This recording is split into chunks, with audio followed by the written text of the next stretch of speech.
Oh, it's not even picking up the phone. That's good. Cool. Um, Is that a home phone? yeah, dude. The only person that Oh, calls our landline is people that want to talk to my grandmother. That's it. like a friend's? I don't fucking know. Like friends, family. She still uses a calling card. Have you ever seen anybody use a calling card? No. So, um, The only sh calling card I know is what like robbers leave at a scene.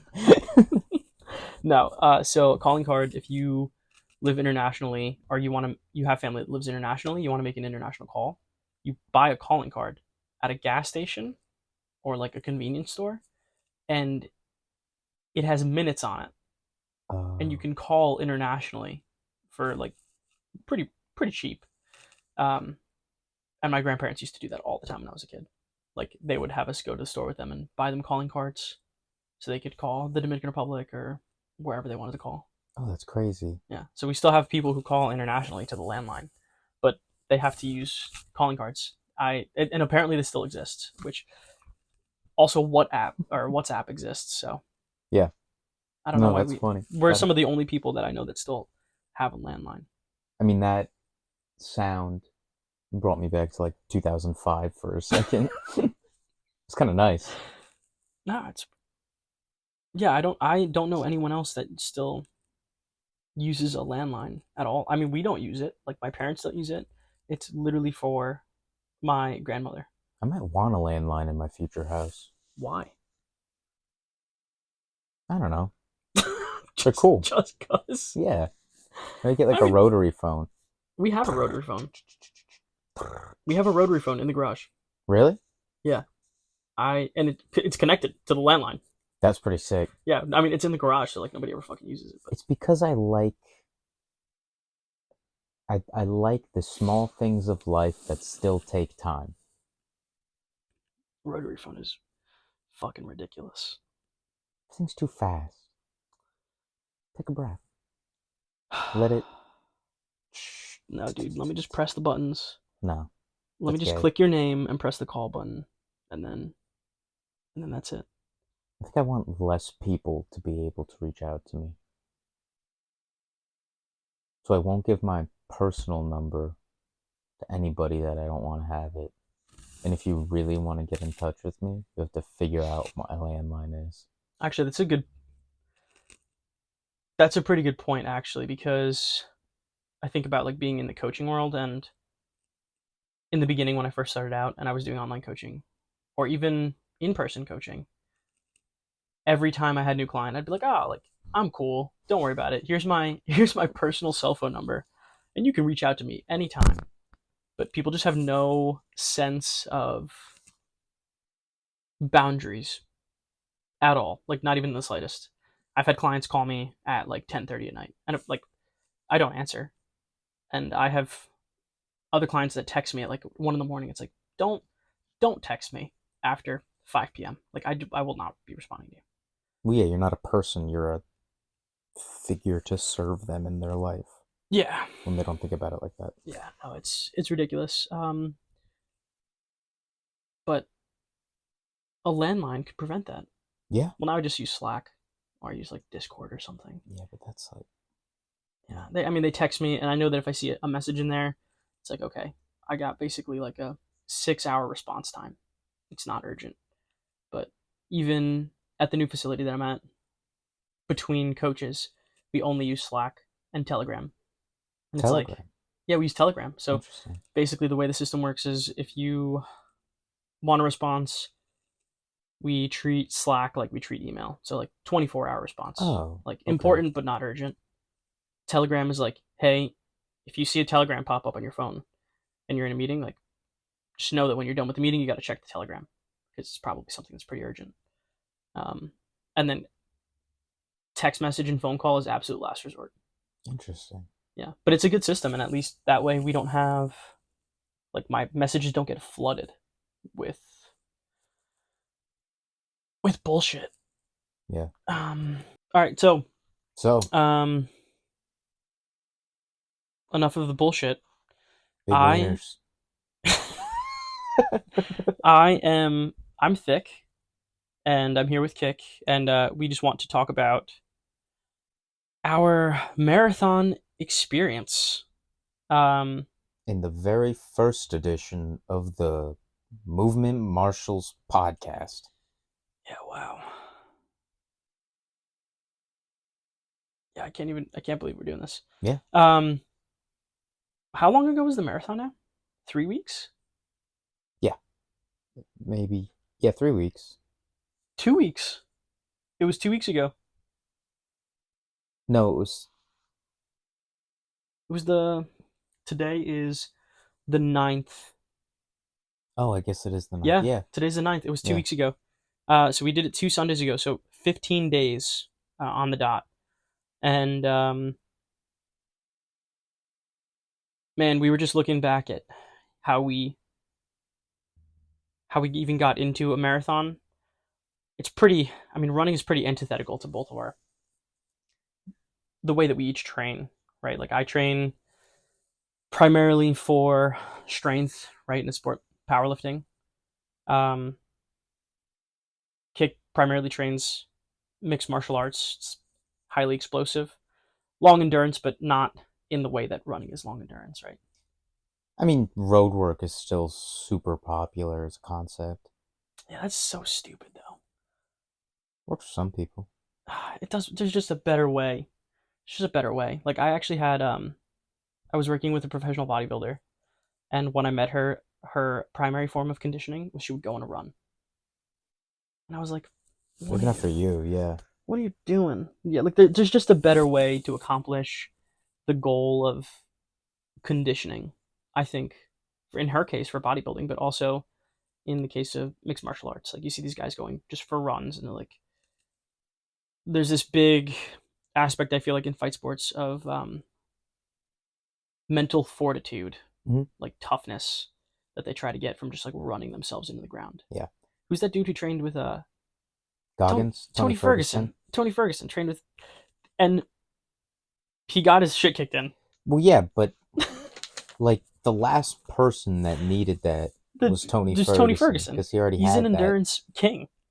Like he's a conditioning when beast. he's also just out of his fucking mind. Yeah, I mean, that is he didn't need that, but I would probably say that most people don't need that. There's just way better ways to go about conditioning work, and so MMA I feel like is behind generally in the way that they do their conditioning. Yeah. Um, I remember a podcast or two I did. One of the two podcasts I did with the MMA intelligence dudes. Mm-hmm. Hybrid was talking about trying to make boxers not run as much, but they would do it anyway. Yeah, And then he was just like, well, if they're going to stress about it all the time, I'll just work around them running anyway. yeah. I mean, if you have, it's the same thing with other athletes. Like, Mm, if let's say take this bodybuilder for instance, she just likes running, and she stopped when I told her I was like, yeah, we could probably do this a better way. But sometimes she would just still go for a run anyway because mhm. she enjoyed running. It's Yeah. like, you know what? If that's what you're going to be compliant to, whatever. She already has her pro card. Like she doesn't need to.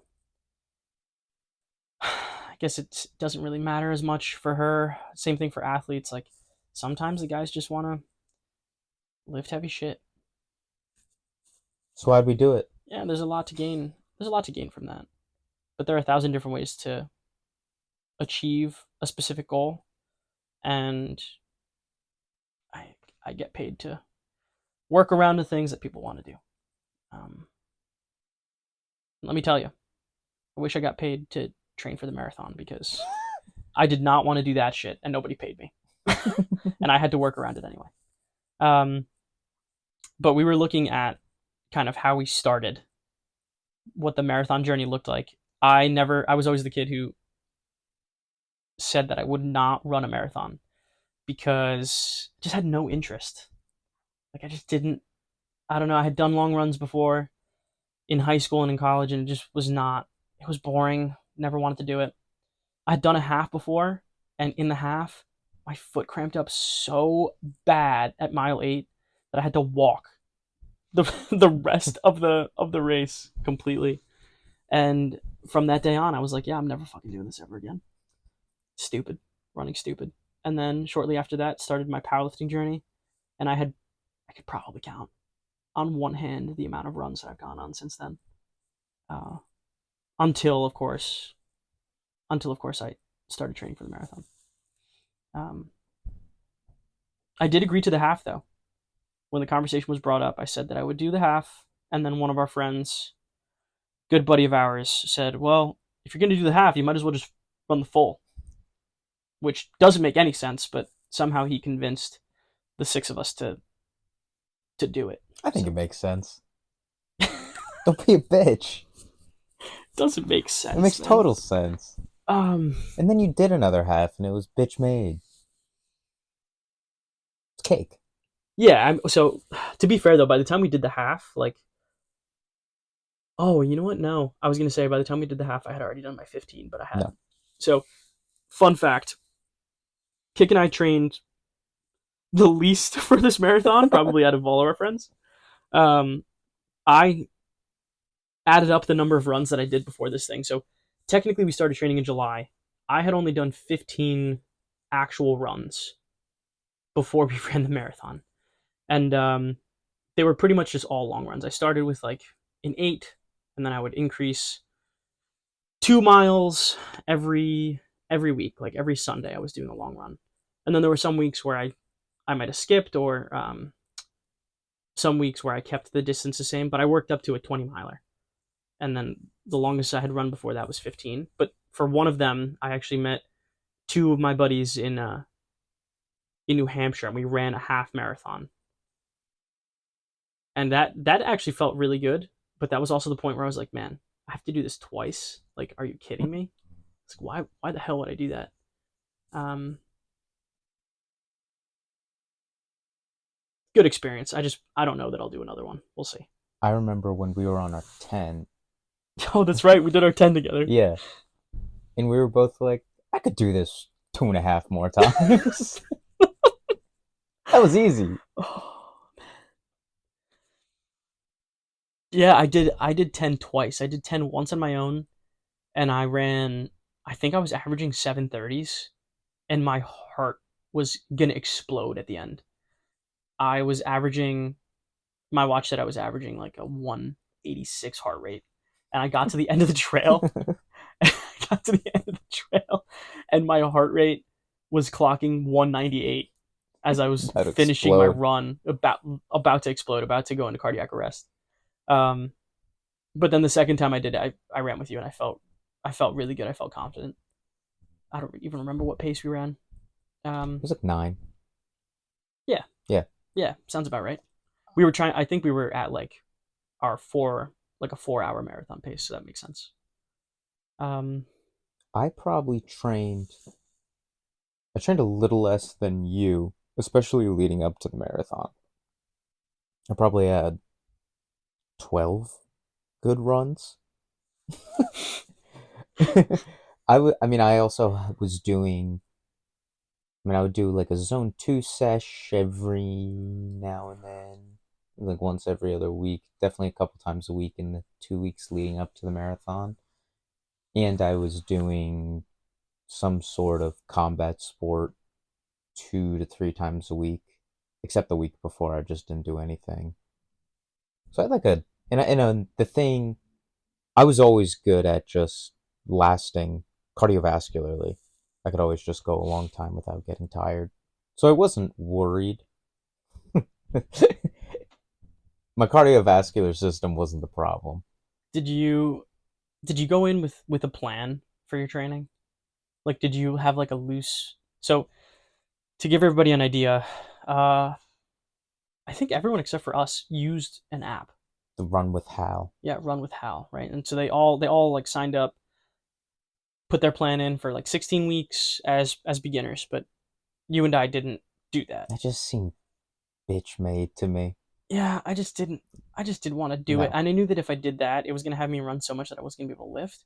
Yeah, And my biggest concern was exactly. like, okay, how can I run but then also the lift at the same time. Yeah. So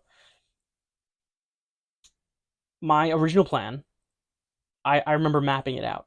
I was gonna lift 3 to 4 days a week. Fourth day was optional, and I was gonna do 2 runs, like a medium run and then my slow long run, and then one of the days of like marathon training was gonna be some kind of cardiac day, but just like long duration. So I remember the first week that I started the training, I had done 2 of my lifts already, did 1 run. It was time for the cross training day. Decided to go assault bike, nasal breathing for an hour. I did that 1 time, and then I decided never again. Like it was just absolutely horrific. Um, then I did my long run, which at that time might have been 8 miles starting out. Not fun. Uh, and then from there on, I was like, yeah, I just don't want to run. And it took me quite a while to get into the groove of actually running. But what did your plan, like, what was your mentality going in? Did you know how many times you wanted to run? I wanted to run at least once a week, and I did have more runs. I had about it was around 15, maybe a little more. Okay. But I remember I wanted to try and get a long run in, like on Sunday. And if I could do at least one other like short run during the week. And otherwise I would do like just like a incline walk and combat sports some other days while still lifting 3 days a week. Okay. And I remember I started with like with a 3 mile run because I'm like just get a run in, Mm-hmm. and then my long runs I think I started at around 5, and I started titrating up by like a mile, and then I missed a week, and then I would miss some weeks in between, so then I would just go like 10, 12, 15, and then 20, like a month after I did the 15.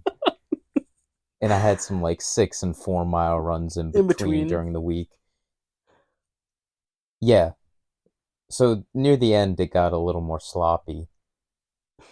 In the 20 mile run, I was running. I felt pretty good. I wasn't trying to go quick. I was running at like a 10:30 pace. I'm like, all right, let's just take this easy. It's 2 weeks before the marathon. And I was like, okay, great. I'm running. I get to mile 10 and I'm like, it's like okay, but it feels a little harder than it should be. I ate a honey stinger that was in my pocket and I fueled up great. And then I hit mile 17 and I have to cross a road Oh, I know exactly which road you're talking about. I hate. by the farm. Yeah, it's right Yeah. by the farm, Yep. and then there's like fast traffic. Yeah. But usually that annoys me because I have to stop running. This was the first time during a run I was like, thank the Lord Jesus Christ Almighty in heaven. I get to walk. And I walked a little farther after I already crossed the road. And after that, I was hitting like 13, 15-minute miles. And the last 2 miles, I thought I was going to have to call someone. Like, I was just walking, and then I'd try and grit step it. Grit step. Oh, we'll tell you about the grit step. Yeah, we'll get to the grit step. But man, after that, it was tough. And I couldn't. That was a bit of a reality check for the marathon. But I'm like, at least I got it in. And I just feel like I'll be better during race day. Did you and I do our 15 together? I think we did. I think we did. Yeah, Okay, we yeah. did. All right, that's right. So we did the 10 together. The 10 was easy. We're like, oh yeah, we can fucking do Yeah. this. 15, I had to drop back because I was having a weird Achilles thing. Yeah, you had your Achilles thing, and then we kind of broke off like the last mile or 2 miles. Yeah, last like 2 miles. And then I did the 20 alone. Uh, part of the hardest thing You for fucking me. murdered it. Well, the hardest thing for me with running alone is like when it comes to running, I get bored. I do not have mental fortitude. I just do not have what it takes to run long distances by myself. So I went out for the 20 first. Like I brought one go-go squeeze, no water. Grave mistake. I went out for the first 10. First 10 were great. I was cruising, listening to a really good podcast. Turn around and get to mile 13 maybe, and I'm like, all right, it's now starting to get like a little challenging. I think I was running sub 8:30, so like probably averaging out at like 8:15, 8:20s, and then I got to mile 16, and my pace started to slow down. And I was like 8:45s, 8:50s.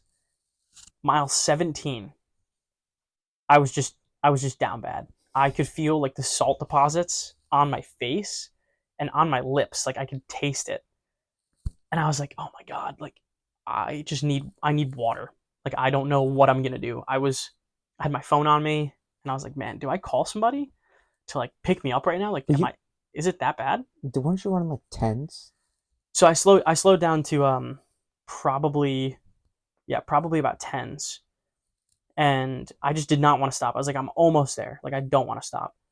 I This is a public trail, by the way, so lots of families hiking. Like there are hiking trails that break off and onto this trail.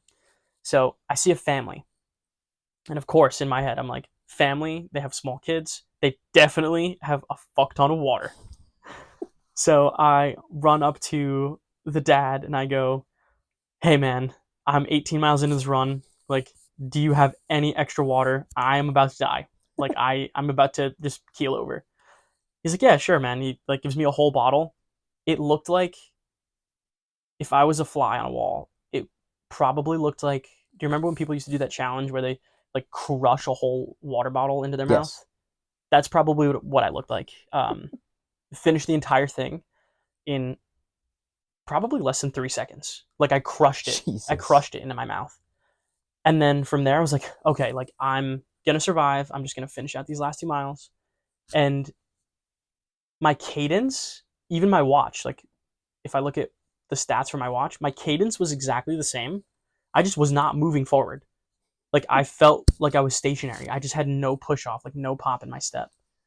And then I finished it, and I was out of commission for probably like 2.5 days. Like I remember getting home, parked my car, get inside, and I don't remember who came to visit. I think my sister came to visit, and she's like, "Are you good? Like, what happened to you?" Um, just not, just not good for like the next 2 days. The 20 milers was way worse than the race itself, in in my experience. For you. For me for sure. The 20 miler was the absolute worst. I was so nervous going into the marathon because of the 20 miler. Um, and honestly, I think everyone in our group had that same 20-mile experience. They were like, "This fucking sucks. Why are we doing this?" Yeah. Like everyone was just the doubts were hitting really heavy in that moment. The month leading up to the marathon. Oh, I mean, so many. I think of one guy specifically. Just he was like, "Yeah, I'm not. There's no shot that I'm breaking 5 hours." Um, and it's funny because when we originally signed up for it, everyone's goal was, yeah, of course, we're all going to break 4 hours, obviously, Well, duh. duh, obviously. And then we maybe ran like the 15, and there was like even before that, maybe the 10, and that was the realization, like, maybe some of us aren't going to break 4 hours. um, I think Baldy still could have broken 4 hours. he could have, I feel like he didn't give it his all. He didn't. He said he did. He didn't. He said he gave his training. Like this was the most locked in he'll ever be for running training. And I know that's not true. I mean, it might be the most locked in he'll ever be, but it's not the most locked in he could be. Yeah. Does that make sense? Like Yeah. he definitely could have given more, and even when he finished, he didn't seem like he was that. It didn't seem like he was like struggling. Like I think of well, I can't call him that on podcast. That's a slur. Um, you know what I'm talking about. He finished last, and he was down bad. I didn't know if he was going to be able to make it back to the Airbnb. Yeah, we'll get to that. We'll Yeah. get to that. We had to for reference, we had to walk all the roads were closed because of the marathon, of course. and so we had to walk a mile back to our Airbnb. We weren't going to be able to get a ride back, so that was an interesting walk. It took us probably 45 minutes. Should have taken us 20. Man, all right. What about race day? Well, yeah, so like we'll do day before race day. Day before, yeah. All right, driving up, Yeah, driving up. driving up, pulls us, all the boys, and my girlfriend. Hmm. And I don't know, how would you describe it? I felt fine the day before, uh, and then I honestly felt fine, completely fine the day before, and then we had like a nice dinner together. That was good. First time like back in Philly for me since I moved away, and that was cool. But I wasn't super nervous. I slept in an air mattress. You slept on the couch. That couch was comfy as hell. Air mattress is fine. Air mattress is good. I slept well. We hung out. We played Mario Party. Yeah. Yeah. See, that whole day, I was nervous. I had a pit in my stomach all day. The I don't whole know why. day? I wasn't like anxious, Yeah. but I had a pit in my stomach all day. And I don't even know why. Like, obviously, it was because of the race, but it wasn't translating to my mental Yeah. in that way. And I still had a great time. You know, we were just like watching TV, playing Mario Party. My girlfriend was knitting, or she was crocheting. Hmm. And we all get to bed early. I like prepped my drink, I had on my clothes. That helped kind of like ease it a little bit. And then you and my girlfriend, I keep almost saying her name, were sleeping. She was half sleeping. And I have, courtesy of one of my other friends who wasn't with us from college, I have all of Alan Watts's works on my computer and phone, all of them downloaded. And I find a great meditation. It's like 20 minutes long. And so you guys are sleeping in the dark, and I'm sitting up on the couch listening to this meditation. It was incredible. There's a part I had to stand up. I didn't. I just imagined myself doing the things he was telling me to do. I had to like walk. But I listened to that, and then I felt fucking great. I did the whole meditation. It was like a 20-minute meditation, and I felt great. I'm like, this is going to go awesome tomorrow because I had everything prepped. I kind of needed that mental reset and a view on wider life other than the marathon that the meditation provided. And then I was all good. I honestly was really good until we lined up. But next morning, woke up again, slept great. Had what was it?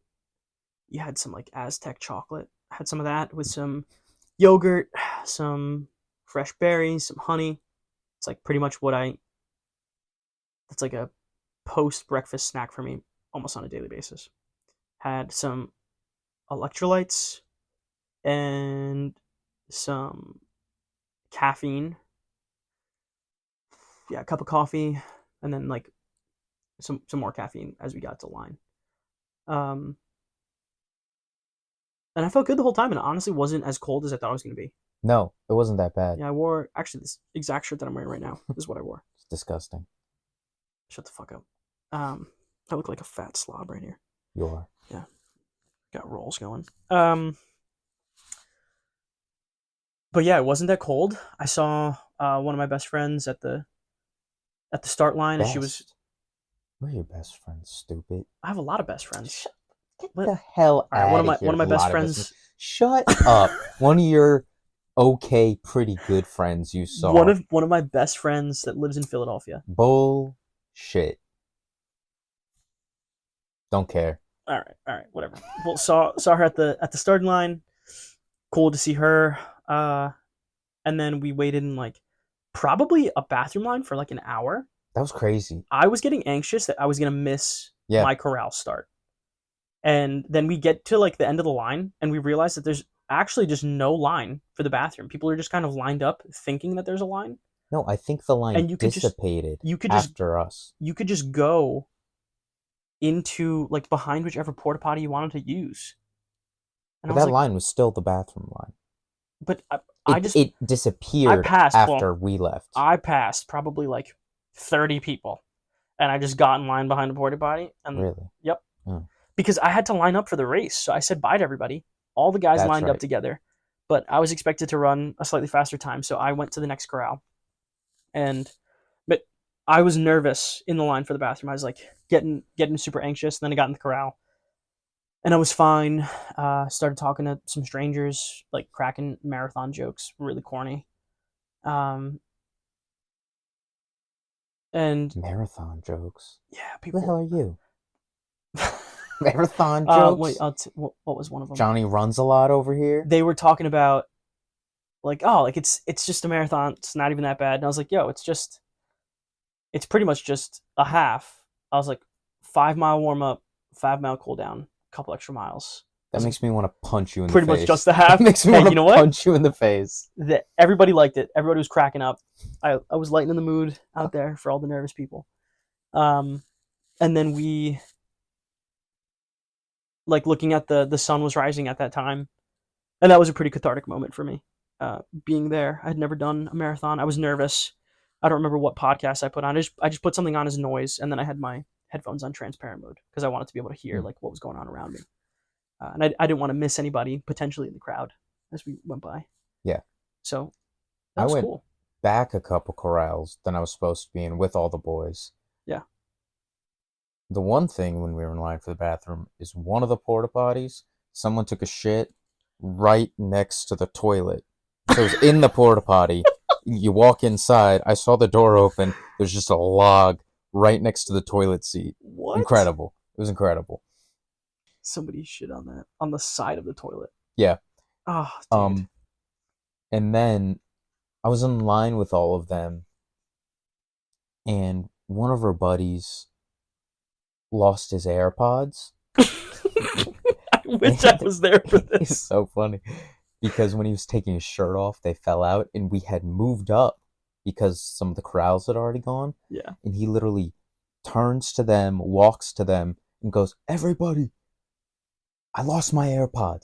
And you see everybody look down, and they start looking, and then he goes in to the crowd of them, and he's there, and everybody's kind of looking at him, and then he comes back. He's like, "I got him," and everyone's like, "Whoa!" Everybody starts cheering. Oh, I wish I was there Yeah. for that. And then he stole an orange Carhartt beanie. Oh, he stole that? Yeah, that wasn't his. He just found it because you know how everybody leaves. Oh, their yeah, shit? everybody puts their stuff Yeah. on the side. That's And true. he looked brand new, and he put it right on his head. Good thing he doesn't have lice. Yeah, dude's crazy. Um, But yeah, and with all that, I was just feeling good, and I had the same thing as you for breakfast, and then I made like a potion, and I had this Ninja Wolfberry shit. I had matcha. I had cordyceps. I had lion's mane. I think threw I threw inositol in there, and I might have thrown rhodiola in there. Jesus Christ. Yeah, and yeah, I think that was it. And that got me like a good little calm buzz. And then with everything stupid that happened before the race, I was feeling good. And you start like 20 minutes, half an hour before all of us. I didn't know that. Yeah. I thought for some reason I thought it was like 10 minutes. Yeah. And so how was your race? All right, we'll do it in segments. So like my race was probably like every 5 miles. That's how I break it down. I have two parts to my race. Yeah. Two Well, mine I have distinct like parts. realistically I probably have 4 parts to my race. The first part was good. I was just anxious. Like we started running, and I was like, "Wow, I just don't feel that great. Like, this is gonna be a long." I was in my head. I was like, "This is just gonna be a long race," but it was really cool to see all the supporters out there. I mean, for the first probably half marathon, supporters completely along the lines of the roads, even as we like get into the park up there. But from mile 1 to 4, I I get some nasty blisters from rucking when I have military service. So I tape up my feet during my rucks, and that seems to work pretty well. I had done it once during a run, worked very well. Didn't get any blisters, didn't um, damage any existing blisters. And so I was like, all right, perfect. I'm going to tape my feet up, tape them up. And I could feel when I started running, only when I started running, that it was too tight. And I have just like a band of tape around like midsole of my foot. That would piss me off. It was horrible. And the whole time I was like, man, this is going to affect me. Like this is going to break me down. So mile 3 comes around and my foot starts going numb. And I was like, oh my God, like now I have to make a decision. Am I going to stop and like take my whole shoe off, take my sock off, spend time like cutting the tape? I don't have anything to cut the tape with me. Um, or do I just suck it up? And I battled with that for like 2 miles. And then finally I was running mile 5 and I saw a bench and I was like, all right, I'm just going to sit down. Whatever time I lose here is going to be better than not being able to finish the race. So I stopped. People were looking at me like, this motherfucker's stopping already. I see like all the runners going by me, kind of demoralizing. Take my shoe off, take my sock off, have to rip the tape off over my foot, which took a little bit. Probably was sitting down for maybe like a minute, maybe 45 seconds. And then I get running and I just pick the pace up because now I'm like, well, now I just lost a minute. And so my absolute goal was to hit 3:45 like on a perfect day. And really what I was going for, I was going to be happy if I could break 4. I was going to be really happy regardless. So then I kept running, and that was the first 5, and then in the second 5, so like 5 to 10, now tapes off my foot, feeling good. We're going at a good clip now to make up for lost time because that 5th mile ended up averaging out to like 9 minutes, which is a little slower than I wanted to be. Went down College Row, mile 8, and said, fuck it, this might be the last marathon I ever run. Saw a girl handing out beer, and I was like, well, shit. So I stopped for a second, chugged a beer, got cheered on by some college kids, and then I continued on. And, we didn't eat much. It was maybe 8 ounces of beer. Like, the cups were small. And I start going, and I'm like, holy shit. It feels like when you take a tequila shot and your whole body, like, gets kind of warm in that moment. Like, maybe, like, your first shot that you take of the night, right? I felt like that. And then maybe another minute goes by, and I was like, am I drunk right now? Like, did I just get drunk off of 8 ounces of beer? I don't know. And then that was good. And then going through the park was just so.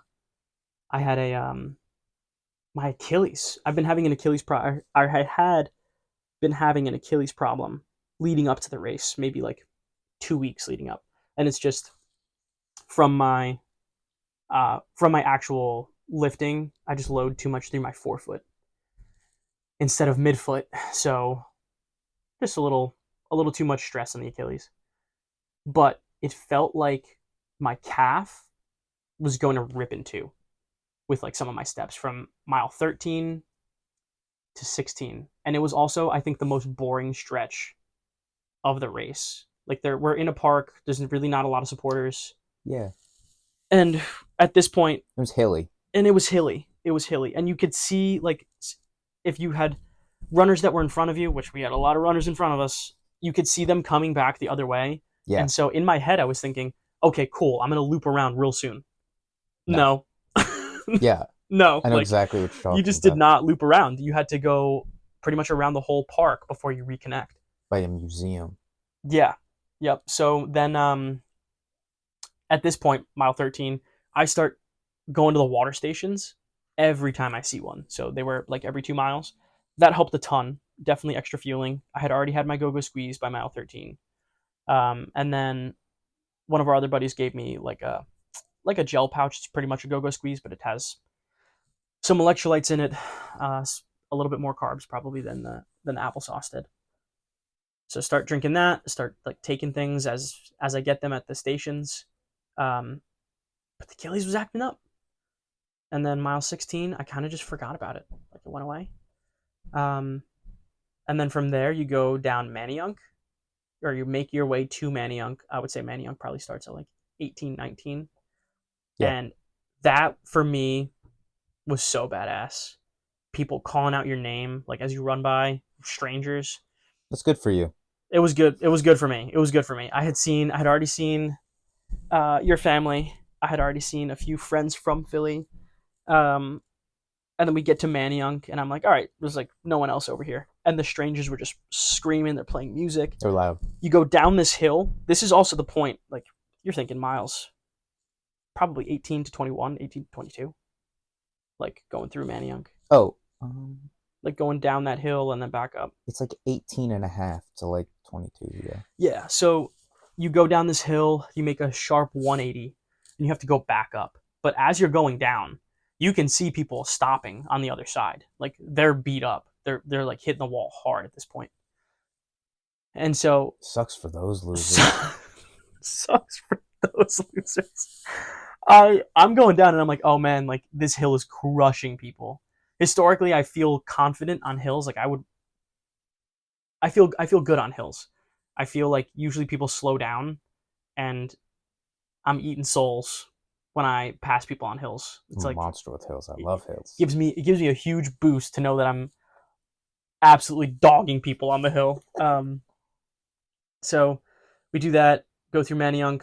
That was great. See the family of another one of our buddies actually pass three of our friends. I didn't see you, and I didn't see the guy who was right behind me, but that was cool to like see him. I gave one of them a fist bump. Uh, huge, some huge motivation right there. Then I saw some old clients from Philly. Like as I'm getting close to the finish, and I'm like, all right, I'm gonna make it. It's gonna be fine. But my quad started to cramp up, maybe mile 23 for like another mile and a half. And then as I got back around to the museum, I was like, all right, home stretch. Um, and that was it. Like I felt good. I never felt like I hit a wall, luckily. And I think it was literally just the crowd, like the atmosphere for me. Um, it was way better than my 20. I would run that marathon again in a heartbeat if you gave me the choice of doing that or just running a 20 miler by myself every single time. You had a great race. I had a good race. It was and finished with a 3:45, like 3:45 and change, exactly what I wanted. Cake. And yeah, felt good. I was super happy with that. But I mean, we had a similar first half. Oh, We had yeah. a really similar first half of our race. Yeah, we did. So, on all my practice runs, I didn't bring anything except the honey stinger waffle once for the 20 miler. Yeah. So, the marathon, I was like, all right, I want to be stocked up. So, the day before, there was like an expo where you had to pick up your bib and all that shit. And they had all this shit there. And so, I got a fanny pack and I got. Did you buy that fanny pack there? Yeah. To give you reference, this dude bought a fanny pack. This fanny pack, It's huge. massive. It was stocked up. Like Yeah. he had so much stuff in there that I had made a joke the morning of the race, and I was like, "Watch, he's gonna like open up that fanny pack and fumble through it mid race, and everything's gonna fall out." And every time I opened it up, I was thinking of you saying that. And Never happened, though. Never happened. well, I think you got it out because when we were getting into like where the corrals were, passing security, he tried to open it. They were like everything out of your bags, everything out of your pockets. And he like went to look for something and everything fell out of it. That did happen? Yeah. I don't remember that. Yeah, you opened it up and everything fell out of it. I don't even remember that. Well, I had like 6 goos, which are like those electrolyte Yeah. gummy slurpable shits. I had my girlfriend actually made everyone electrolyte Electrolyte gummies. gummies, yeah, Yeah, those are good. they were awesome. She used puree, beef gelatin, and electrolytes, so they were like totally natural, right up my alley. They had, the protein from the gelatin. Mm-hmm. It was perfect, super nutritious. They were awesome, and they tasted great. And I had one legendary Pop Tart in there because I just thought I needed something more significant just in case. For reference, a legendary Pop Tart is not like an insane version of a regular Pop Tart. Legendary is the brand, and it's just a protein Pop Tart. Isn't it a Mark Lobliners? Lobliners? I think so. Yeah, I think I so. think it's his brand. Yeah, they're pretty good. Legendary. They're good. I like They're them. yummy. I just wanted something with protein in there. So I had all this shit in this fan. It all fit. My phone didn't fit at first, but it had a strap for the phone that I Mm. could put in there. And I didn't like that at first because I kept thinking I would have to readjust it. I didn't really, only a couple times. So that was good. Um, I looked kind of nerdy. I had like the spats on with the shorts. I had gloves. I had a hat. When I had the hat on, I was doing great. Um, so I was stocked up. I felt good. And we start the race. My one buddy, within the first 10 seconds of the race, is like, oh, hey, kick. And then I just, whoosh, it was out like a cannon. It was great. I feel amazing. And you're running through the streets, and everybody's cheering you. And I had the Strava going, but I didn't check it at all. Because when I got there, when we got to the race, I, of course, wanted to run a sub 4, but my 20-mile put like this, with how hard it felt at like 10 and a half minutes, which I just knew something was off that day, put a little bit of doubt in my mind. So I just went in, especially after that wonderful meditation the night before, I just went in with zero expectations. I was like, I'm just going to run. And so I start running and I feel great. I felt like lightning. I felt amazing. And I knew I was quick because one, none of our friends were behind me, Yep. like even close. And I'm trying to find your splits on here. you have a picture of it? Somebody has a picture of it. Yeah, we'll I know get that we to it. sent it. I have the Strava, but it's not accurate because Oh for whatever right. reason, my Strava says I ran 28 miles. Yeah, that's right. You know what? I'm sure I can find it right now. Yeah.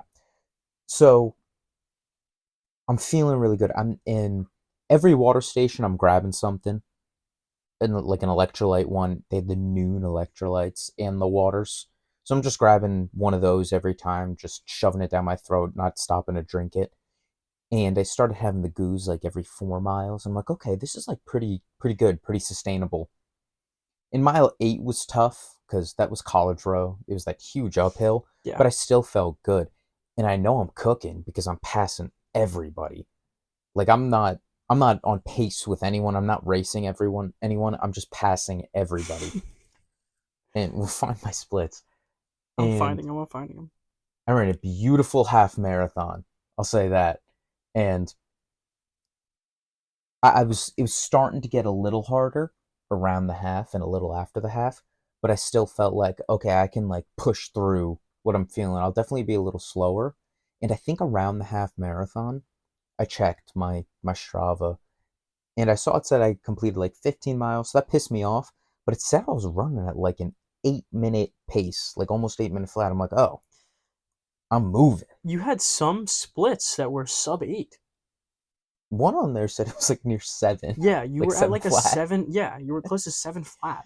Yeah. And I remember looking at that and I was like, because I had finished and then I didn't know what, like, I didn't look at my phone the entire race. And so I finished and I, like, my family's calling me. I have a few friends calling me, like, just to talk to me. And then I'm like, all right, hold up. Let me check to see where my boys are at. And I look. And what mile was this? This is when I finished. Yeah, where were we at? So the whole, I was expecting you behind me. Yeah. And so I saw where you were compared to everyone else. And I was like, what is happening? This is maybe, I finished, what was your, well, don't tell me your finish time yet. Don't spoil Yeah. that. I finished almost an hour in front of everybody except for one guy Yeah. who finished maybe maybe 25 minutes behind me. Yeah. Um, My half marathon, I'll say that for reference, was I think 158. yeah. I think my half marathon was 158. So I was on a good track to hit that sub 4 and I was feeling incredible. And right around the half, I had half of my legendary Pop Tart and I felt like I want to throw up. But it wasn't like killing me. It was just like 10 minutes. I'm like, okay, that was fine. And so I'm running. And when you hit mile 17, mile 17 is when you start to hit the back and forth, right? Did you Did you did find my you script? register as non-binary? Did I? Oh, I'm looking at it. There are three people here with your last name, yeah. and the one above you says male. The one below you says female, and then you're the only one with your age and state, and it says non-binary. Yeah, I guess I did. That God. um, Well, for your gender place, you finished 46th woo! of of the whole marathon. That is something. Yeah, dude, your 5K pace was a 5:30 or an 8:36 Great. going through 5K. Yeah. 10K 8:50. 15K 8:55. No, wait. Are you getting to it yet? Half Okay. 9 minutes. Yeah. And then Okay, we yeah. start to go So, down. so, and for reference, we both ran in high school. I like cross country a little more. You like sprinting more, right? Like Yeah, I mid mean, distance. in high school, I ran cross country my senior year, and I was pretty good at it. You My were. structure is just built to run. Yeah. Like I am just made to just propel forward, and that's it. I really liked middle distance running in high school, so like 400 probably to the 16, and the 800 was always my best. But I could drop a decent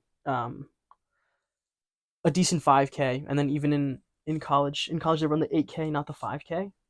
I don't remember what my 8K was, but I remember in one of my 8Ks I split a 15:35K. Oh, nice. Yeah, that was like the best. That was the best I had ever done. My 8K was probably garbage because I didn't know how to pace, but it's decent. Yeah. And I loved long distance. I was never good at competing, but I trained really well. I will say, based on the marathon, my competition problem's gone. There was no mental block this time. Nothing mental was wrong. So you get to like mile 17, and it's 2 lanes, like he said, but you can see it mile 22 right on the other side, like Yeah. right there, right Yep. when you enter into it. And so you're like, oh, I have a long stretch. And that's when you know it's unlike when you get to the park and you're like, oh, I'm going to come right back here. This time you kind of know it's like Oh, I got a there and while. back. Yeah. Yeah, I've got a while. And I just start to slow down a little. And I'm like, okay, this is tough, but I can get through it. And then mile 18 hits me like an 18 wheeler filled with bricks. It felt like when the 17 mile during my 20 miler, I just die. So And I start walking, except I don't choose to start walking. My stride just like gets like wobbly and like da-dunk, da-dunk, da-dunk, and I'm like, and then it starts to get slower and like my feet widen out and I'm like, oh, I just need to walk. so for reference, again, the yeah half marathon. All right, so let's just do the 15K. 15K pace 8:55. 30K pace 9:33. So you had a decent drop off. I Mhm. don't even know how that translates to mileage off the top of my head. But this is the crazy one. So 30K pace is 9:33. 40K pace 10:47. 10:47, and then actually you sped up a little bit after that. Like that was just your whatever that was from 30 to 40, that was your slowest. Mhm. And then you finished out the race um it says 25.2, you were 10:30, and then 26.2 10:50. So about the same. Yeah. Um, So, that was the big drop off right there. and right as I remember about a mile into, so this is when I boarded the struggle bus. I was on the struggle bus, and after I had some water and I had a goo, and I tried to run again, and then it hit me again. I knew I was not getting off the struggle bus until the end of this race. And you hear mile 18 and you're like, yeah, you've gotten a lot done. You got a lot of mileage done. And then I think of how much I have left, and I'm like, I have 8 miles left. And that was a very hard realization to have, how much 8 miles actually is. Yeah. And the friend that I had passed initially, who was like, hey, Kick, he comes up and he's like, Kick. And he looks excited. And then I look to him and I'm like, hi. And he's like, uh oh. He had told me after the race, he saw me, and I was like running at this point, but I was not running like I was. I had walked already. He said he saw me and he's like, oh, I caught up to him. Now we'll get to run together. Because he thought we were going to run together when we started, and I just blew on by. Oh my And so then he god. saw me again, and he's like, oh, we'll get to run together. And then the moment he sees my face when I turn to him, he's like, oh, we're not going to get to run together. He knew in that moment. I mean, he finished, and when you finish, they like give you a bunch of food. You get like broth and stuff. Oh, that broth was hitting. I didn't have any of the broth. Oh, dude, it was so good. Had some And it was juice. hot, and I sweat like a maniac. So my entire shirt was soaked, and now I'm not running anymore. And it wasn't that cold. It was maybe like 50-ish degrees. Did your mic die out? Yeah. Here. Oh, I'm back. Oh, you're back. Yeah. Oh, we just lost Kick for a second. If you need this, you can use it. Yeah. Am I coming up on the thing? Yeah. Okay. Yep. What was I saying? Oh, so they give you warm broth, but I was sweating like crazy. Wait. So no, you just plug it into the bottom. What's the bottom? Should be. No. No. I got unplugged. Okay, go ahead. Okay. Technical difficulties. Technical difficulties. Try it. Hello.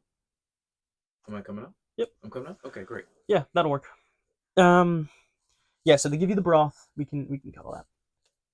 They give you the broth, but I sweat like a maniac. So it had to be maybe 50 degrees, Yeah. and yeah, and then it was just really windy. Yeah. Oh my god! So I finished the race, and of course they give you like the little emergency blankets. Dude, did not do shit for me.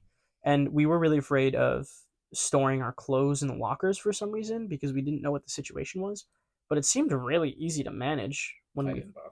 when we finished, right? But luckily, I actually gave my jacket to your dad, and then he met us after the race, and that was fine. But as our buddy came through, he was like, "Yep, I passed Kick." He's like, he's not doing so hot." And I was like, "Oh, brother." And then that's when we were checking splits, and my friend from New York, she was tracking all the guys, and she said, "Yeah, the two that are back there, you and our other buddy." She's like, "They're not doing so hot." She's like, "They've had some pretty steep pace drops." Um, so we were tracking you guys after that point. I was just trying to see where everybody was at. And for reference, where I was mentally was Thick had a wonderful time with Maniunk. Yeah, Did I say it? yeah, Maniunk. man, young. They had a wonderful time. There's all these people saying stuff. Great. I just could not be bothered with anything anybody was saying. It might make noise when you hold it. It's okay. I'm gonna reclip it. So, Yeah. I could not be bothered. Some people would say your name because your name was on the thing. Be like, hey, yeah. I couldn't be bothered. From miles 18 to 24, I could not run one continuous mile. I had to walk in between. I had to walk at some point for all of those miles. And, dude, it was just. And every step I took was just. We dubbed it after my girlfriend took a video of me in mile 26. And I look like a geriatric old man. We dubbed it grit stepping because the only thing that was powering me through at that point was my grit. The grit. And the only reason I had to walk was because I could not physically maintain a running form at all. It just broke down. The grit step was crazy. I mean, she made a comparison video from Mile 6. mile 6 and then mile 26, and that was watching your actual stride, and like you're excited, you're like waving to the grit step that she witnessed at mile 26. I gave was the just quickest thumbs up in that second part of the video. it looked like you barely had energy to give a thumbs up. Like you just like, it was like, I can't even put it into words. I'm just putting my thumb up repeatedly. Yeah. And so I'm like going through Manayunk, and there's these big sidewalks. I have to stop every now and then. And around mile like 20 something, it's like there's 6 miles left. Like, dude, I might need to call someone. Like, this is not good. That thought creeps into my mind as I'm like, and I'm doing some like stretches. I'm trying to bring my leg up. You know, I was kicking my leg up real high just as like a stretch. Oh yeah. You know, it was like a quarter of that range of motion. And our bald friend was, I remember in the beginning of the race, he said the thing where he does the side shuffles. Oh, right. Yeah. So he does this thing where mid race, he's like, yeah, I just like get tight. And so he like sidesteps, like side shuffles, just mid stride. We'll just like turn to the side shuffle. Yeah, I tried to do that. I wanted to kill myself. That felt horrible. It's one of the most horrible feelings. Oh my god. And I'm like, that's not working. I'm like, I might need to call someone. And then I knew that I wasn't going to actually give up. But like that thought entered my mind. Oh I'm my like, god. They're at the end of the race. I checked my girlfriend's location, my dad's location. They're at the end of the race.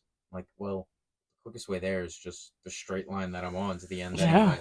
Literally. And I'm not going to not finish this race. So I just kept grit stepping it and walking every now and then. And the tough moment was right around mile 23, 22. Our big friend's family, I see them. They don't see me because I am in my head. I'm on the struggle bus. It's bad. I didn't like even. I almost felt like embarrassed. Like I just didn't want to say hi to them. I was just in a bad place. But I see them and I hear them say, "Oh, there he is."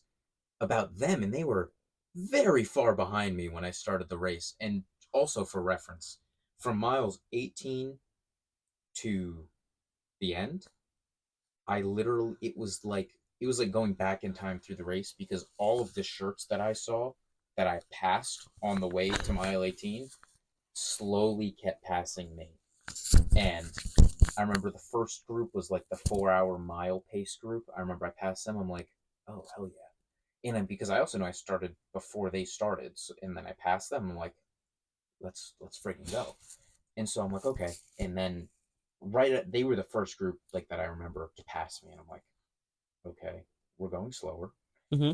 And then it was just every single person that I saw. And then I remember around mile 24, it was someone I passed at mile 4.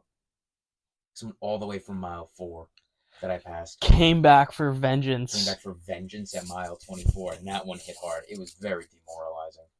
But when I heard that our buddies, who I knew like they were running a good race, but based on the race that I was running up till then, I was like, oh, I'm in dire straits because to be slow enough where they were catching up. Well, what's crazy to me is like,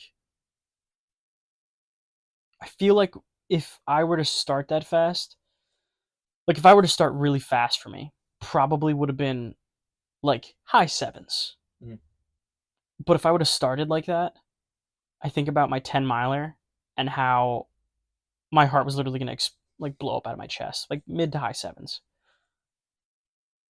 I would have collapsed. Like I would have probably been walking like a 17-minute pace. We just had another friend who, his good buddy ran the Honolulu Marathon.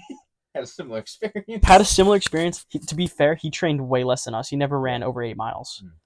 Um, he had 1 mile. 24 minutes. 25 and a half minutes for 1 mile. Yeah. I don't know. Like, was he crawling? Like, I don't know. So for reference, my splits from miles like 18 to 24 were all like 13, 14. Yeah. Yeah, That around makes there. sense. Because I would grit step for like a third or 2/3 of it, and then I'd walk. And then I hear them coming, and this, I'm not demeaning their race. They ran a beautiful race. Yeah. And one buddy didn't stop at all. Two of our buddies didn't stop at all, and that was freaking awesome. But just based on where I knew I was initially. Was it 2 of them? I thought 3 of them didn't stop. Well, not the one that had already passed me. Oh, okay. Yeah. All right. Oh, yes, yes. And we'll get to our other buddy who had a worse experience than me. We'll touch on him later. So bad. But with where I knew I was initially and where they were, I'm like, oh. And that just kicked it in. I'm like, I need to not stop. Now, this was around mile 22. I still had to stop again. But when I hit mile 24, someone said something. It was a woman. She said something like motivational, and for whatever reason, it just stuck. It stuck. It was right at the 24-mile mark. And I'm like, yeah, dude. Yeah. And so from mile 24 to the end, I didn't walk once. There you go. I didn't walk once. I grit stepped my way every time. I really wanted to, but I just found like a different stride that was just a little better. It was, here's the thing, I'm very good with like a midfoot, forefoot, landing. Yeah. It was full heel to toe, like roll. It was rotation. just like it was a roll from my heel to the toe. But it's what I had to do because I could not generate any force from my forefoot at all. The best way that I can describe the grit step is just like he said. It's full heel to toe, and you're rolling from heel to toe, and then the strides are like a quarter of normal length. My arms were pumping hard, as hard as anybody else's. Arms are pumping hard. The Head arms forward and down. Yeah, forward and down, but the arms look like an Olympic speed walker. It's incredible. It's incredible. We might have to put that out there somewhere. I was trying to. I'll make the video that my girlfriend made. I'll like blur it out in the right way. You'll crop it. It's funny. Oh man, but I did not stop. And our one buddy, right around mile 26, he catches up to me. He's like, "Come on, kick. Yeah, kick. You got this." I'm like giving him the thumbs up. I'm like, and he's like, "You got this." And he told me after, he was like staying with me for a second. And I'm thinking, you don't gotta stay here, man. I couldn't say that. I just couldn't talk. Yeah. And he said eventually, he's like, "Oh yeah, he just needs to be alone." And I'm like, "You're damn right. You're damn right. You did not need to stay with me. I just needed to be alone. I needed to finish that race the way that I needed to finish it." Yeah. And I ran a 1:58 half, and my final time was 4 hours and 45 minutes. That's crazy. Broke 2 hours and a half. Mm-hmm. Just. And the whole time, even until mile 18, like breathing wise, heart rate wise, I felt great. Yeah. Like I didn't feel like I was like pushing. Like I didn't, I knew I was like pushing it, but I didn't feel like I was pushing it. Everything felt easy. And especially by the time I was grit stepping, like cardiovascular, like I could breathe. I could have a full conversation.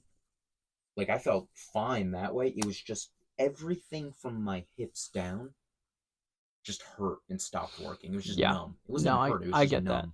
That.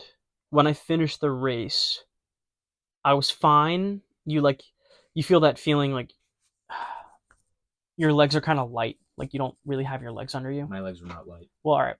Let's They were the heaviest things. Maybe light's not the right word. They felt weird. You kind of feel like a baby deer. And you don't really know where they're going, and it feels weird to sit. I felt like Bambi's mom. Like Bambi's mom. Good God. Well, I get out of the area where the runners finish up, go out towards the heating tents, and I sit for a second, and I'm on the phone. Family's calling me, talking to them. I'm like, oh, I'm good. I feel good, feel totally fine. I try to stand up from that like little. I think I was sitting on a fountain, so it's pretty low. It's close to the ground. I tried to sit up, and people like strangers had to help me up. I could not stand up. And then from there, I would try to walk. I could barely step forward. Yeah. I mean, I had to step up and down from the curb. Ugh. Again, I was waiting for another 2 hours because I had to wait for our last buddy. Yeah, and because your corral was just. And because that my much corral was earlier. ahead of you guys, so I started 30 minutes ahead of everybody. What, dude? I remember when our one buddy texted us who wasn't doing a marathon, and he's like, "Thick, only 2 more miles." And this for me, I was at like mile 19, and I'm like, Yeah. And for reference, the other thing, every time, because earlier in the race, there wasn't a mile marker for every mile. Those flags for the first like 18 miles, there wasn't one for every mile. No. So as I'm going through these miles with the grit step, I'm praying to God. I'm like, we like missed a mile marker, right? I'm like, I'm about to see like 2 mile markers. I'm like, I'll have to be at 20. And then like 12 minutes later, I remember I come up on it, I see the flag, I'm like, this is 19. I'm like, oh, and I had that hope for every single mile marker thereafter. Yeah, it was an experience. So our one buddy who finished dead last behind all of us, I don't know what his final time was. 5 something. I have it open up right here. Yeah. Let's see. Type in his last name. Boom, he's the only person with his last name. 532. Yeah. 532. This friend had a crazy training experience. His first run ever back in April when we had originally signed up for this marathon. I think we signed up in April. He got super baked and he ran 12 miles. Had no running experience. None. He also ran track with us in high school, but he was not a distance guy. He barely actually, I think he just played basketball during practice. Yeah, most of the time. Yeah, so he didn't ever run. Got baked, ran 12 miles, and I was like, wow, like he might be able to do this. Like him of all of us, like might be able to do this, break 4 hours. He had some kind of knee injury that stopped him for a few weeks, and then he came back into it. We actually on our 3 miler at our buddy's house. Yeah. Because he wore his Oh. shoes. So, oh my God. Our one buddy who didn't run the race with us got married. He ran his own marathon with his wife. He ran his own marathon. Yeah, ran his own marathon with his wife, and it was over 100 degrees. Was it that hot? Yeah, it was insane. They had so they ran like 6 hours and change. I think it was like insanely hot. And which is crazy because it was September. Whatever. So go to our buddy's house in New Hampshire to then go to this wedding in, where were we? Massachusetts. We tell everyone beforehand, hey, you know what? It'd be really, really cute if we do a groomsman run.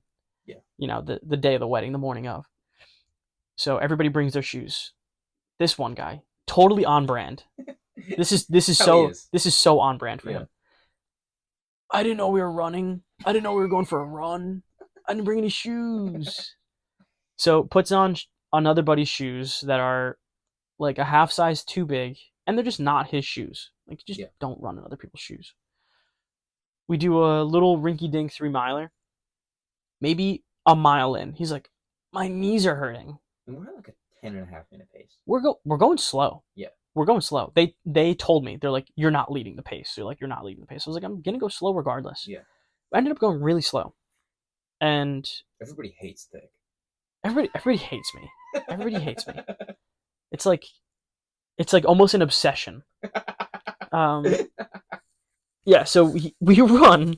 He finishes that run, and then from then on, he's just complaining about his knee. The whole time.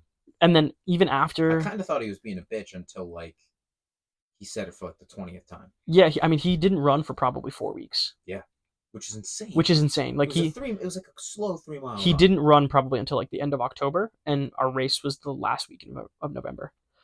And so he had, like, a whole month of not running. And the thing is, he's also just, like, a freak athlete. He's a freak athlete. He's our, like, resident just freak.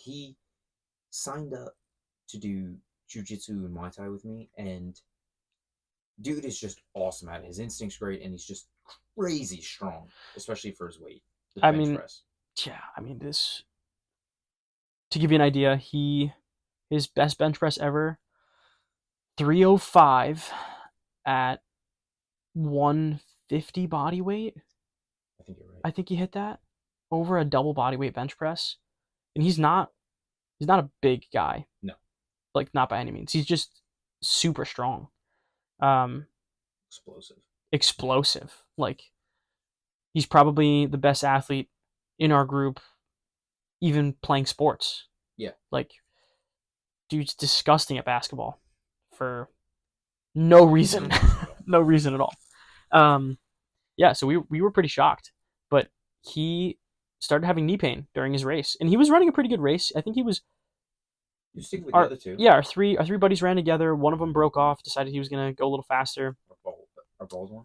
Yeah. Yeah. Baldy. That's funny. He's going to hate that. Baldy broke off, and then our big guy ran with him for like another mile, maybe 2 miles, and then he broke off, and then it was just our one buddy. And when I passed them, I had passed them all in a row, like maybe within just a couple minute increments. Mm-hmm.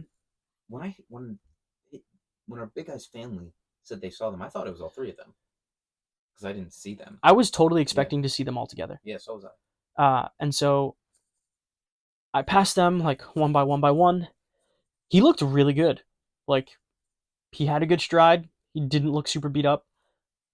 I was at mile 21 probably, or 22 at that point. And I think he was at mile 17 or 16. And gave him a fist bump.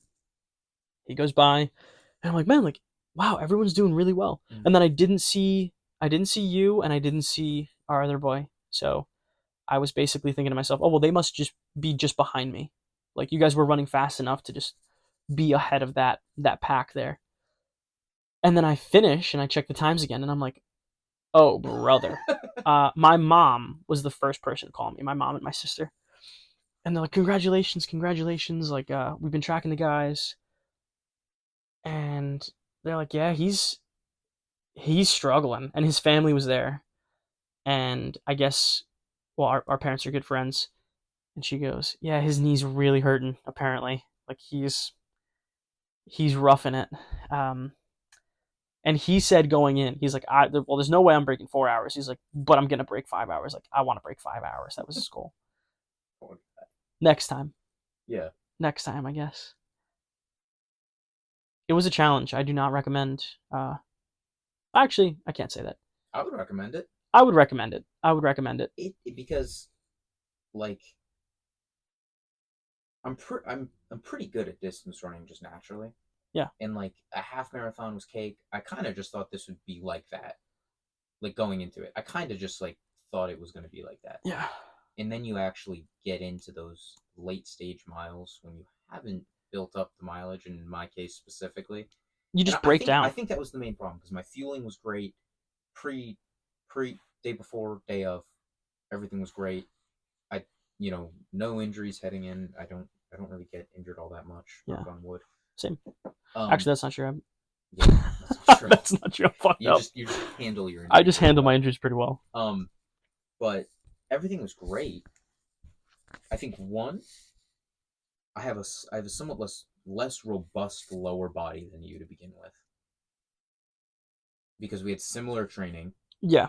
And like cardiovascularly wise, I can keep up. I think the big difference in part of our training is, like, for all my powerlifting, what I've always done is I always keep some kind of like plyometric work in. Mm-hmm. So I get lots of contacts in through my feet. Yeah. And then I was also rucking a lot because of Army. Yeah. Right. So I work a job where I'm on my feet for many hours. Mm-hmm. I think all of those things just added up into the volume. And so even though we did probably the same amount of training, running training, yeah, I have a pretty good tolerance for like just being on my feet. And I honestly, if I didn't have that, I probably would have been in the same boat. Yeah. Because you just break down. Like, again, there's nothing to tell me I was going to break down.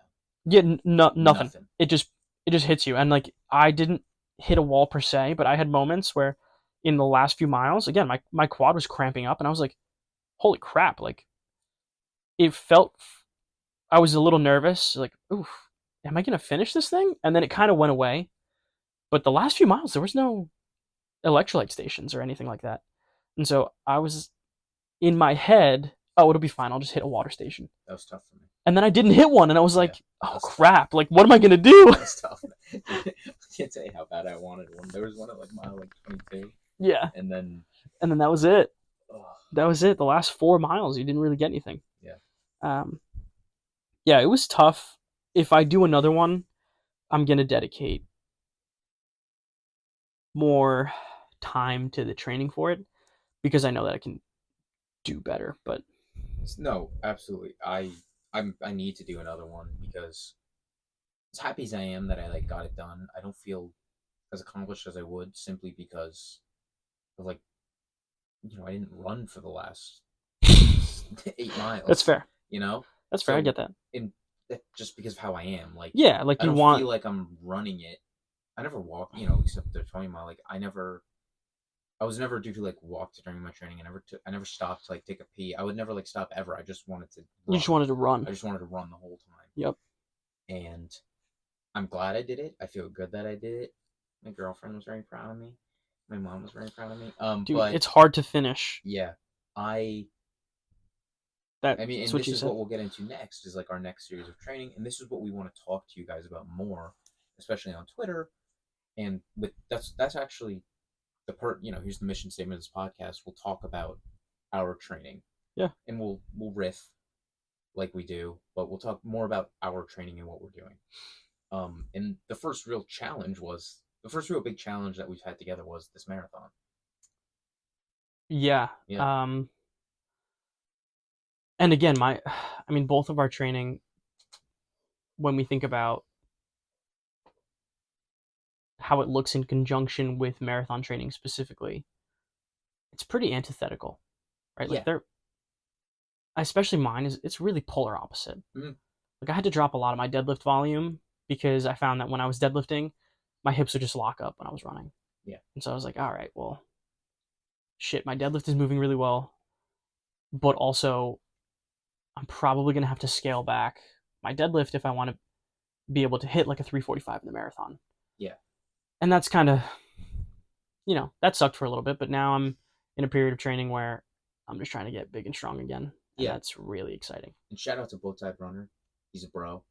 Oh, yeah. Yeah, he helped me out with stuff. I think he helped us both out with some stuff. Yep. I talked to him about my post marathon. He kind of knows what the subject of this podcast will be. But if any of you want to get into running more, definitely follow Bowtie Runner. He's super knowledgeable and super helpful with whether it's gear or training or any of that. His Substack is awesome.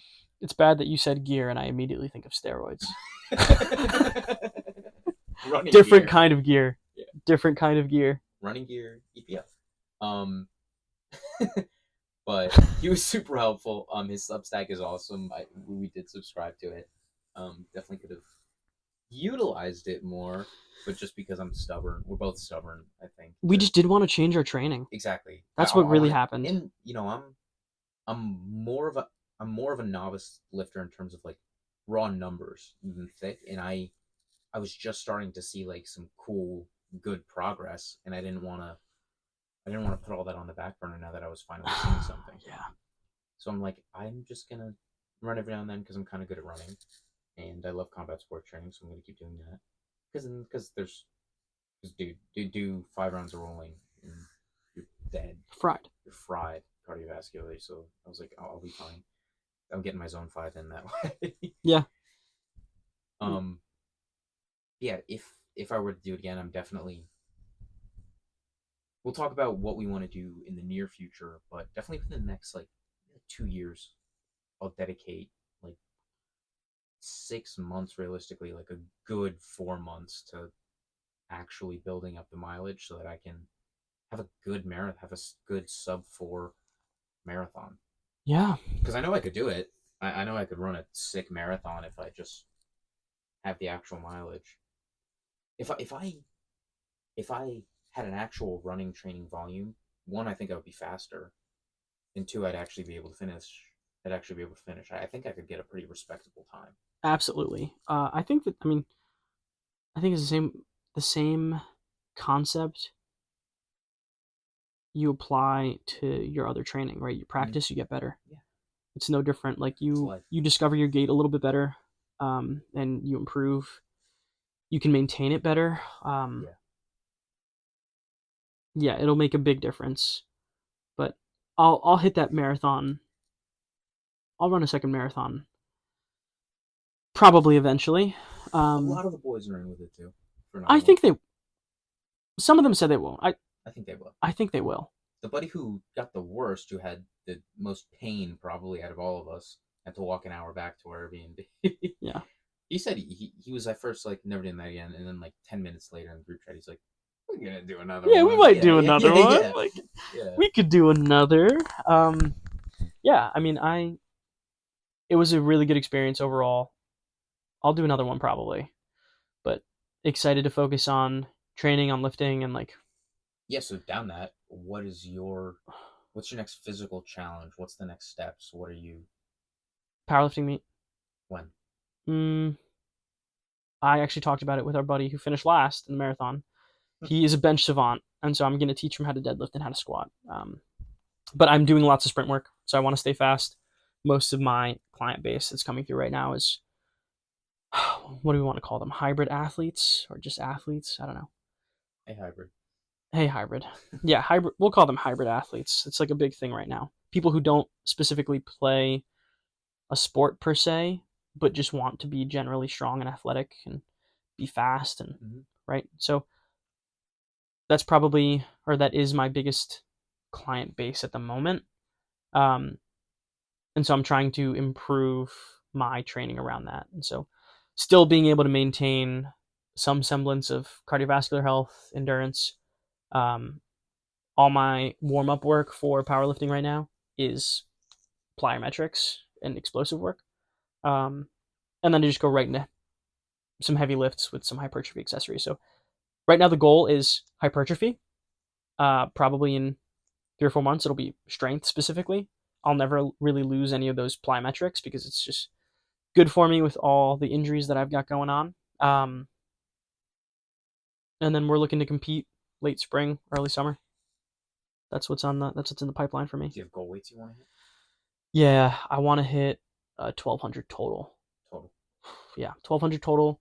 Put me above a 400 dots at my body weight right now. So 400 dots for reference. Well, a dot score is the algorithm that powerlifting uses.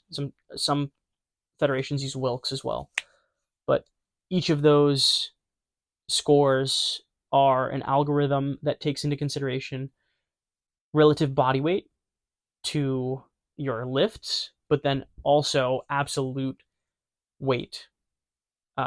Because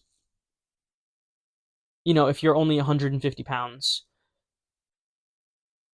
getting a double body weight deadlift is easier than if you're 300 pounds. Yeah. Right. Or sorry, not a double, a triple. That's like pretty much what a deadlift is, Yeah. right? So it's you could have a triple body weight deadlift, but deadlifting 900 pounds is fucking hard. So way less people in the world that do that than just the standard triple. So that algorithm takes absolute and relative into consideration, and they spit out a score for you. So even for the smaller guys, they can still get a decent score. And I'm still one of the smaller powerlifters. It's not my main sport. It's just something I do for fun.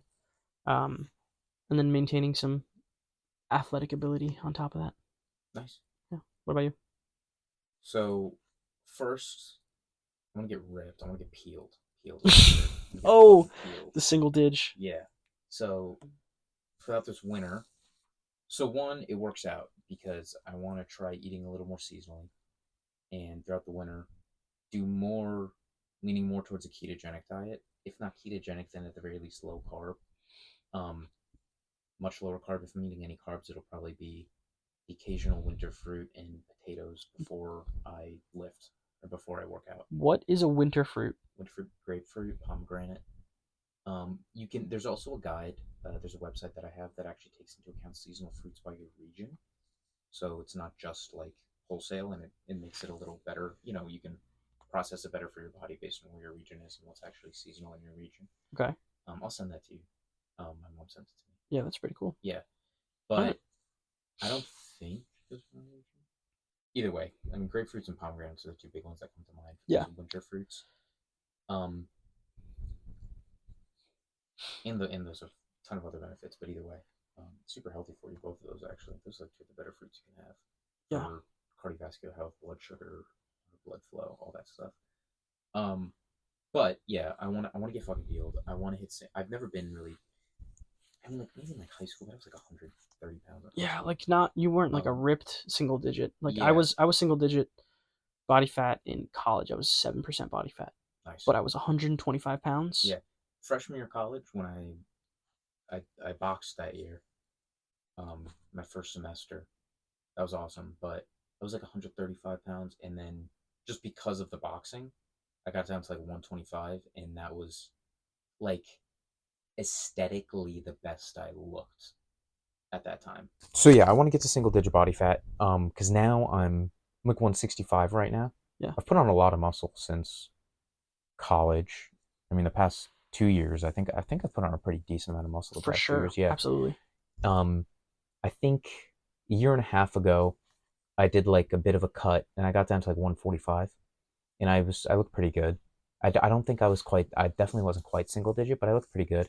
And then I'm like, I just want to, I saw some tweets. We follow so many great fitness accounts. There's so many people, like I mentioned, but I think I saw one from Francis Melia, that Yes. stuck out to me. Yeah.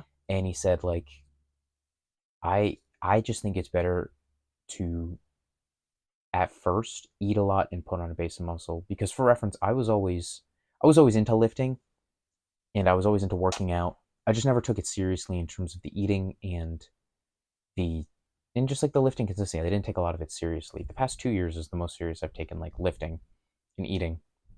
And so the past year I've just been like not even dirty bulking, because I'm like a little fluffy, but I'm not like fat. But I'm fluffier than I want to be. So I want a better base to start from, because I've been eating good for about a year. My numbers are pretty good, but I want a more aesthetic base to start from for all my markers, for my blood work, for everything included, and because I want to fucking look good. So I just want to hit single digit body fat for about like cut for about do like a good cut for like 2 months probably, maybe three depending on how the first 2 months go. Yeah. I don't think I'll need more than that. Um, as long as I'm disciplined, and then after that, I just want to start building up, and then I want to hit the 1,000 pound club. I think that most people would benefit from losing weight Mm-hmm. before they try to put on muscle. Yeah. I feel like everybody has this idea of like, well, we want to bulk, and they want to put on muscle, and or they do this thing where they want to simultaneously put on muscle and lose fat.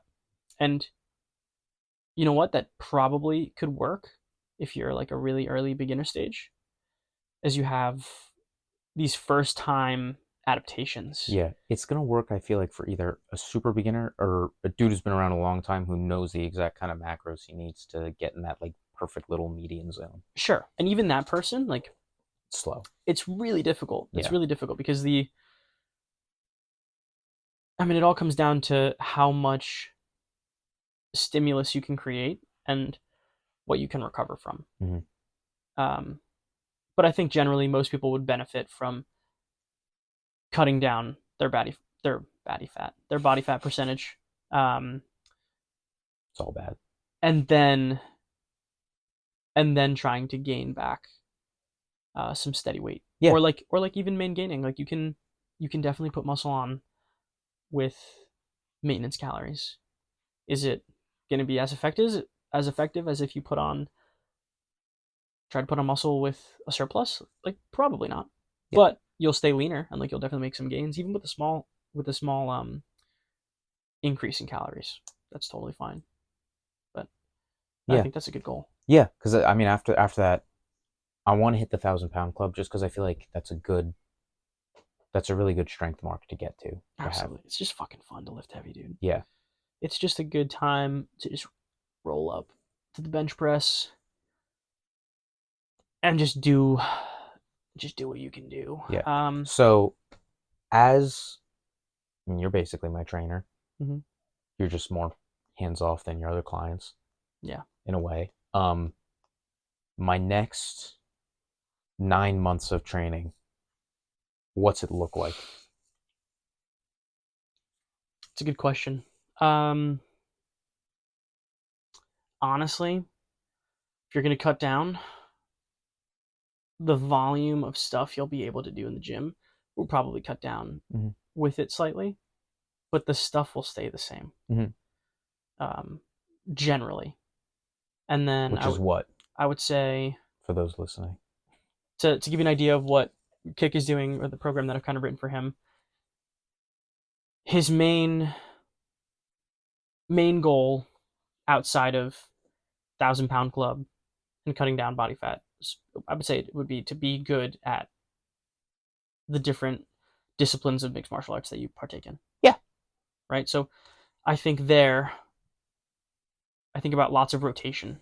And so even the strength work that we have, everything's very stable, but it allows him to bias at least one side to rotate either at his rib cage or at his pelvis better than another in a given moment. And so trying to get him as much available range of motion and build strength through those ranges.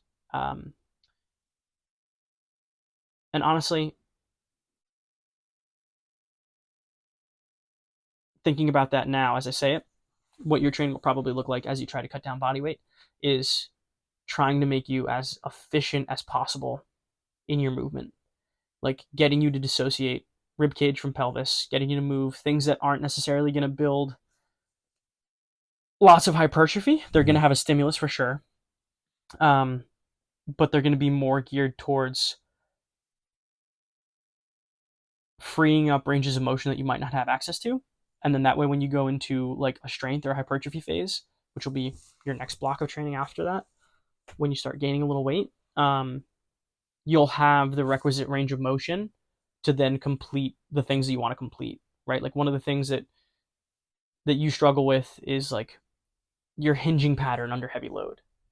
So if we can free up some internal rotation of your hips, you'll be able to get into a hinge problem or into a hinge pattern with absolutely no problems at all. So things like that are what I would like to take into consideration going into your next phase. Same thing, if we can improve your rotation in your hips when you go for a squat, it'll completely change your sticking point, right? The sticking point in a lift is just where the joint changes degrees of rotation. So you might be going from external rotation and then you're pressing, and you hit this point where you're actively internally rotating. And when you hit the most degrees of rotation, that's the sticking point. That's like where you see that people get really stuck. And so sometimes, okay. Yeah, sometimes it's not a matter of strength. It's really just, well, they don't have the requisite range of motion to create the force that is needed here. And internal rotation is synonymous with force production. So that's when you see people can't create force. You'll see people bench press and their head pops up off the bench. Their sternum dumps forward towards the barbell.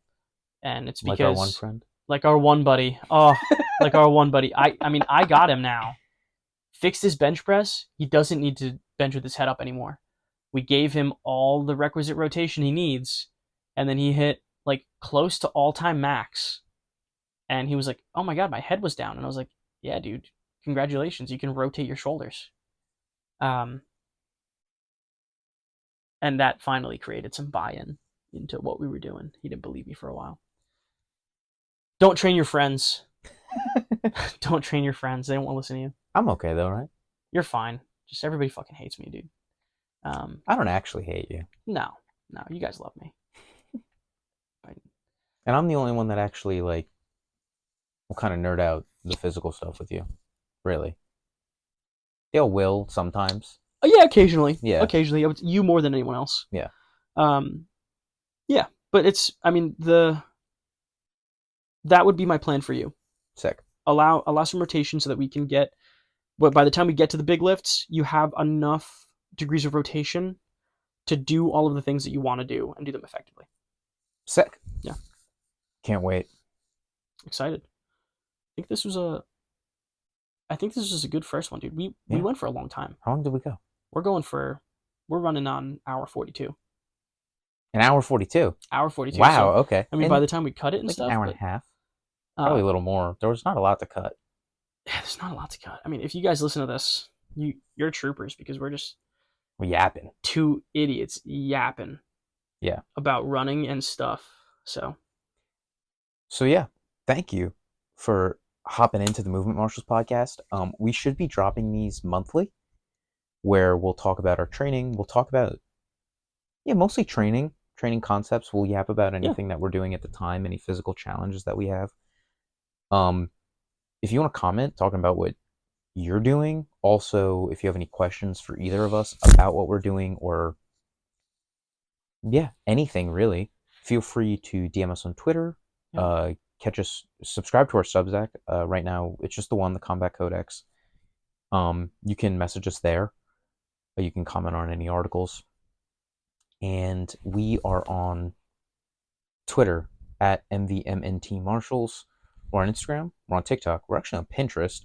We have a Spotify page, which you might be listening to this on, but we have awesome playlists. Thick still needs to make some playlists. I've only made some. My playlists are going to be way better than his. They're just not. And the big thing is our Substack. There's a paid portion. There's a free portion. You definitely get a lot more premium content if you're on the paid portion, but you still get stuff if you're free. Any way in which you support, I'm super happy. Feel free to subscribe. That's the way to get our best content.